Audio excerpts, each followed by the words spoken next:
जानकारी दर्शकों को देते हैं तो गृह मंत्रालय की तरफ से अब औपचारिक आदेश आ चुका है। 31 मई तक लॉकडाउन देश के अंदर बढ़ गया है।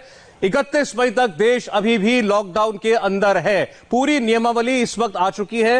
ये गृह मंत्रालय का ऑर्डर है, उसकी कॉपी हमारे पास है, वो हम आपको पढ़ के सुनाते हैं। सबसे पहले जो अभी आनंद आपको बता रहे थे कौन कौन सी गतिविधियां प्रतिबंधित हैं, ये अभी भी नहीं चलेंगी, वो हम सबसे पहले आपको बता रहे हैं। All domestic and international air travel except for domestic medical services, domestic air ambulance and for security purposes, ये चल सकती है। इसके अलावा किसी भी किस्म के हवाई उड़ान प्रतिबंधित है।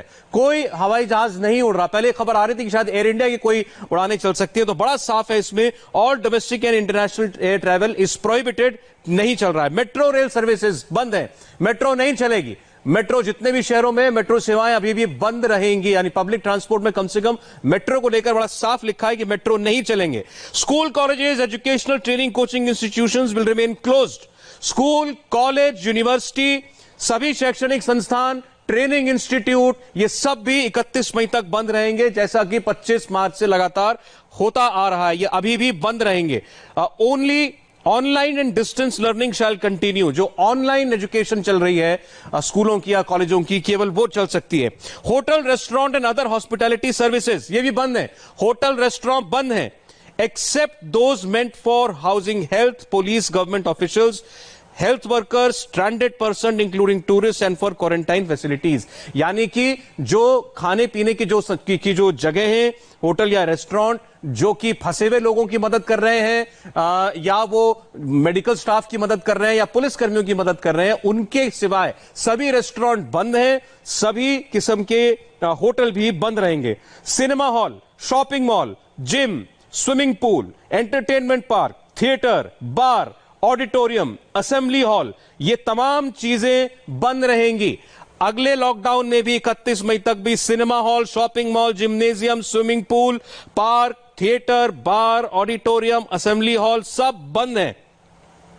Sports complexes and stadium will be permitted to open, however spectators will not be allowed। ये बहुत इंटरेस्टिंग है कि स्पोर्ट्स कॉम्प्लेक्स और स्टेडियम ये खोले जाएंगे, लेकिन उसमें लोग नहीं होंगे। अब ऐसे आप समझिए कि क्रिकेट का मैच अगर कहीं होना है तो शायद मैच हो सकता है, लेकिन स्टेडियम में उसको देखने के लिए पब्लिक नहीं जा सकती है, या उन स्टेडियम्स की मेंटेनेंस के लिए वो स्टेडियम खोले जा सकते हैं। तो स्टेडियम खोले जा सकते हैं, लेकिन पब्लिक उसको देखने के लिए नहीं जा सकती है। इसके अलावा all social, political, sports, entertainment, academic, cultural, religious functions and gatherings and large congregations are banned. मतलब सामाजिक, राजनीतिक, खेल से जुड़े हुए, मनोरंजन से जुड़े हुए, पढ़ाई लिखाई से जुड़े हुए, सांस्कृतिक कार्यक्रम, सभी धार्मिक कार्यक्रम, ये सब पर जहां पर भी ग्रुप में लोग पहुंचते हैं वो सब प्रतिबंधित है। ये सारी गाइडलाइंस, आप पिछली गाइडलाइन याद करें तो बिल्कुल वैसी है, तो अभी तक कोई रियायत इनमें नहीं दी गई है। अगली गाइडलाइन बताती है following activities shall be permitted with restrictions accept in containment zone. अब यह बहुत महत्वपूर्ण है, कंटेनमेंट जोन के अलावा बाकी जगहों पर जो चीजें खुली हैं कुछ रिस्ट्रिक्शन के साथ, वो हम आपको बता रहे हैं। Interstate movement of passenger vehicles and buses with mutual consent of the state and union territories involve. बहुत बड़ी खबर है, ये बहुत बड़ी खबर है कि कंटेनमेंट जोन के अलावा एक राज्य से दूसरे राज्य में प्राइवेट गाड़ी या बस के जरिए जाया जा सकता है। तो सरकार ने इंटरस्टेट मूवमेंट को मंजूरी दे दी है। एक राज्य से दूसरे राज्य में अब आप सफर कर सकते हैं शर्तों के साथ। उसमें सबसे बड़ी शर्त तो यह है कि आपके पास दोनों राज्यों की इजाजत होनी चाहिए। आप एक राज्य से दूसरे राज्य में जा रहे हैं तो दोनों राज्य तैयार होने चाहिए इस मूवमेंट के लिए, तो आप मूवमेंट कर सकते हैं। इसके लिए मंजूरी दे दी गई है। बस के जरिए भी या पैसेंजर व्हीकल के जरिए, गाड़ी के जरिए भी आप जा सकते हैं। Intra state movement of passenger vehicles and buses as decided by states and UTs. एक राज्य के अंदर अगर आप दिल्ली में रहते हैं या आप महाराष्ट्र में रहते हैं तो महाराष्ट्र के अंदर भी आप ट्रैवल कर सकते हैं। अब दिल्ली के अंदर आप पूरी तरह ट्रैवल कर सकते हैं, मध्य प्रदेश हो, उत्तर प्रदेश हो। इंट्रा स्टेट यानी एक स्टेट के अंदर आप अपनी गाड़ी से या बस से ट्रैवल कर सकते हैं as decided by states and UTs. यह राज्य पर छोड़ दिया गया है, इसको राज्य के ऊपर छोड़ दिया गया है कि वो इजाजत आपको देते हैं नहीं देते, कि एक अपनी राज्य की परिधि के अंदर आप घूम सकते हैं, जा सकते हैं किसी काम के लिए, ना नहीं जा सकते हैं। इसके अलावा लगातार अब इसमें containment, buffer, red, green and orange zone, देखिए 5 कैटेगरी बना दी गई हैं। Containment zone, buffer zone, red zone, green zone और ऑरेंज जोन, ये लगातार ये बता दिया गया है। The delineation of red, green and orange zone will be decided by the respective states and UT governments. बड़ी खबर, इस बार रेड, ग्रीन और ऑरेंज जोन निर्धारित करने का फैसला राज्य सरकारें करेंगी। बड़ी मांग थी राज्य सरकारों की कि ये उन पर छोड़ा जाए कि वो अपने इलाके में, अपने राज्य में किसको रेड मानते, किसको ऑरेंज, किसको ग्रीन। पहले पिछली बार ये केंद्र की तरफ से बताया गया था, अब की बार ये निर्धारण करना ये राज्य को ऊपर छोड़ दिया गया है कि कौन सा इलाका रेड जोन होगा, ग्रीन जोन होगा, ऑरेंज जोन होगा। ये रिस्पेक्टिव स्टेट गवर्नमेंट्स या यूनियन टेरिटरी गवर्नमेंट्स तय करेंगी after taking into consideration the parameters shared by ministry of health and family welfare. यानी स्वास्थ्य मंत्रालय की तरफ से जो गाइडलाइंस दी गई हैं, जो पैरामीटर मानक बनाए गए हैं, उनको ध्यान में रखते हुए राज्य सरकार तय करें। तो एक बड़ी मांग राज्यों की सरकार ने मान ली है।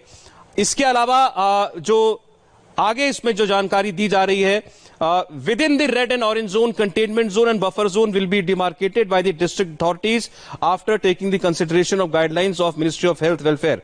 यानी कि अब रेड एक इलाके के अंदर red zone, orange zone, containment zone और बफर जोन, फिर बता रहा हूं आपको, red zone, orange zone, containment zone और बफर जोन, ये जो डिस्ट्रिक्ट अथॉरिटी होगी, जो आपके जिले के जो अधिकारी होंगे, ये वो तय करेंगे। ये एक जिले के अधिकारी ये तय करेंगे कि वो किस हिस्से को रेड मानते हैं, किसको वो कंटेनमेंट जोन मानते हैं, किसको वो बफर जोन मानते हैं और किसको ऑरेंज जोन मानते हैं। रेड और अगर कंटेनमेंट जोन और बफर जोन में आपको कंफ्यूजन है तो आपके लिए साफ कर देते हैं। फर्ज कीजिए कि आप मुंबई के एक हिस्से में रहते हैं, आपकी बिल्डिंग में कोई कोरोना का केस है, तो वो एक कंटेनमेंट एरिया है, वो एक पूरा कंटेनमेंट एरिया है और इस लिहाज से आपके आसपास का सारा इलाका रेड जोन हो जाता है। लेकिन अब उस कंटेनमेंट यानी उस बिल्डिंग के आसपास के थोड़े इलाके को अगर आप छोड़ दें, उस इलाके को बफर जोन कहा जाएगा। उसके बाहर के इलाके में गतिविधि शुरू हो सकती है। यह इसका मोटा मोटा मतलब है। लेकिन अब ये तय करेगा आपका डिस्ट्रिक्ट एडमिनिस्ट्रेशन कि वो किसको कंटेनमेंट जोन मानेगा, किसको बफर जोन मानेगा, किसको ऑरेंज में और किसको रेड में रखेगा। तो दो बड़ी बातें आपको बता रहे हैं हम इस वक्त की राज्यों को यह अधिकार है कि वो तय करें कि कौन सा इलाका कौन से जोन में आता है और वहां पर किस हिसाब से छूट देनी है। और एक इलाके के अंदर भी, एक जिले के अंदर भी जिले के अधिकारी जिले के अफसरों के ऊपर छूट है कि वो ये तय करेंगे कि कंटेनमेंट जोन कौन सा है और बफर जोन कौन सा है। In the containment zone only essential activities shall be allowed. Containment zone के अंदर केवल अनिवार्य सेवाएं ही इस वक्त उसकी अनुमति होगी पहले की तरह। There shall be strict perimeter control to ensure there is no movement of people in और आउट ऑफ द जोन। जो भी आदमी रेड जोन में रहता है वो उससे बाहर नहीं जा सकता, उस इलाके के अंदर कोई नहीं जा सकता, सिवाय किसी मेडिकल इमरजेंसी के आप रेड जोन के बाहर नहीं जा सकते हैं। यह भी साफ कर दिया गया है।